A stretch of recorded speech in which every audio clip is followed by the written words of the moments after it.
This is Karen Maciel, and I am um, doing the vlog for Module 4, addressing three main points of Van Wormer and Davis.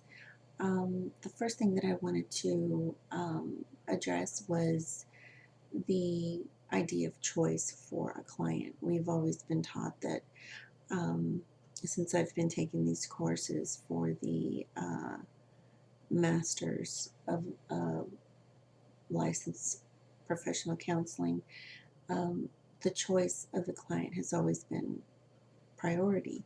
We are just to facilitate. We're there to facilitate. We're there to um, help them find their way uh, to a better them.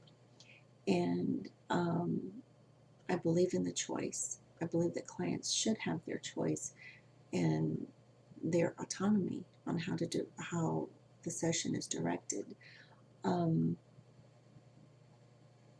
it indicated here that there were social workers that, because of the fear of, because of the fact that the clients are addicts and they do have the tendency of relapsing, possibly harming themselves and harming people around them, um, that they are they interfere with the rights of the client and are a little bit more aggressive or a little bit more direct with telling the clients what they need to do, what they shouldn't do. And I just feel, going into this field, that there should always be a choice for clients, especially in their therapy. Um, the second thing that I wanted to take away was the recovery management. Um, that term rang so profoundly in the testimonies of the members of the AAA meetings. Um, so many of them talk about how they need the meetings. They need that weekly reinforcement and fellowship with others that are experiencing the same addiction. And it helps them, it gives them a safe foundation, it gives them continuity. And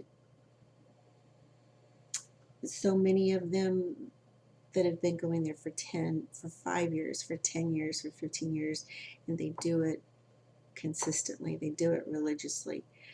And that process of them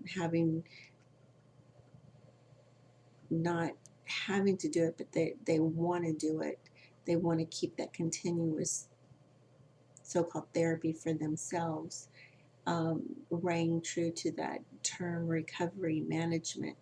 Um, so when I read the text, it applied very much so to their testimonies of needing that um, long-term support from the AA meetings. The third thing that I pulled from the reading was the conditioned responding, um, about the stimuli, environmental stimuli that can be triggers for addicts. And upon doing um, my daily intake um, for my task of wanting to lose weight, that is so true. A lot of the triggers can be habitual.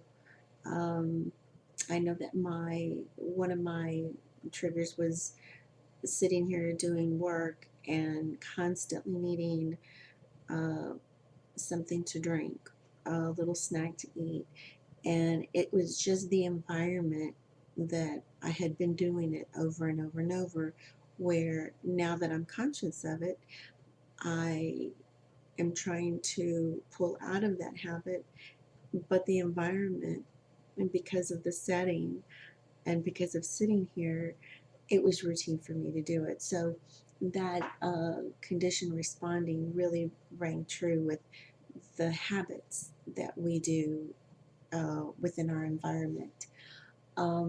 The three takeaways um, that I took away this week, uh, most definitely, it's the AA meetings are an experience that are so important to me. I look forward to going to these meetings. I look forward to hearing the members' testimonies, and it puts so much of this text into perspective. It puts a face to the terms, and I enjoy going to these meetings. I enjoy meeting the people, um, and their honesty of their past mishaps just set heavy on my soul, and I can really feel and empathize with them, with their pain and what they go through. The second takeaway is Father Martin. Um, he said that God gives us the strength, and the person has to exercise the steps. And I think that's applicable in so many ways, not just in addiction, not just in alcoholism. It applies in so many other ways, because God does give us strength when we ask for it. And it's up to us to take those steps and and move towards a goal that we are trying to strive for. Um, the opportunity is there many times, but we don't see it. And so with addicts, um, those opportunities that are there for recovery, um, sometimes we get so blinded by what we want and when we want it. We get so blinded by that we don't realize that those opportunities are there. Um, with more patience and a better view um, of our lives, I think we can vividly see those opportunities, and that's with anything that we're dealing with. Um, there was one gentleman in the AAA meeting that when he left the court, when they appointed him to the AAA meeting that was part of his probation, he was so angry. He was so angry. He cussed the judge out upon leaving the court because he didn't want to do the AA meetings. He thought they were ridiculous. And um, his testimony was that they have been nothing but helpful for him. And so this was 5 years ago, and he still attends the AA meetings. It was a beautiful meeting that they do on Saturday mornings, the 9:30 setting, and they have breakfast together, and they read a book about an alcoholic's struggle with their sobriety, and each member takes a paragraph and reads. So that's something that they share. They do fellowship. They eat together, and I think that's a very intimate setting for them to be able to open up and um, express a piece of themselves to help others in that group. The third thing that I took away was the meditation on pain. Uh, no pain that we suffered, but those that we caused pain to, we need to make amends with. I really enjoyed the story that he talked about, that took the elevator. He took the elevator and he apologized to all these people that he had offended. And he got to one person that would not take his apology, and that just set him off. And he didn't stop to realize how he had been forgiven so many times, and that one time that he wasn't forgiven, it just ruined all of his progress that he had done before. And I think that takes me back to my second point, is that we don't realize, we get blinded by the opportunities that we should be seeing. And that is a perfect example that he had been given all these opportunities of forgiveness, and um, he took advantage of them. But that one time that he didn't get it, it just failed him on all those previous opportunities that he had before. And so I think that's something to learn from, that we need to focus on the good and the bad, because there can be good from the bad. Um, to reflect addictive